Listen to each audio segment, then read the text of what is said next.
Eric Barnett had it all.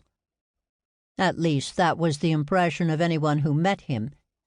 Head of a hedge fund with a large double-digit million-dollar income in a bad year, with a former supermodel wife, a 10,000-square-foot house in Calabasas, a beach house in Malibu, a Tesla, so everyone would think he's cool, and an Aston Martin, so everyone knew he was rich.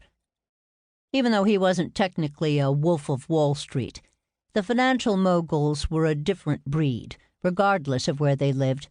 It didn't matter how much money or things you had.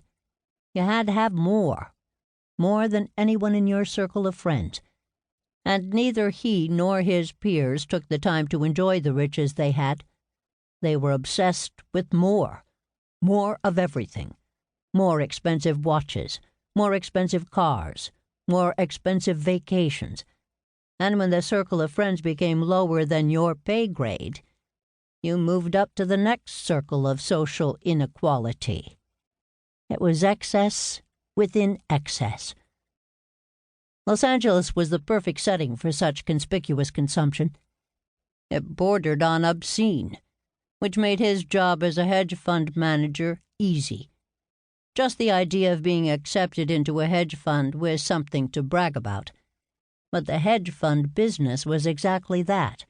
Hedging that person you entrusted with your savings was going to invest the money in something that would yield a big return. There were two caveats to participate. First, the investor's net worth had to exceed $1 million, or be part of an institutional investor. The second was that it was very risky. Hedge funds were managed by an individual or small group of individuals who invested the money in stocks, bonds, and securities, with a higher chance of reward. Eric preferred the individual investor. Those were the people who wanted to get richer fast. There weren't as many questions to answer. More often than not, they didn't succeed to the extent of the pitch they were given about high yields. Yet every day, Eric found someone who wanted in.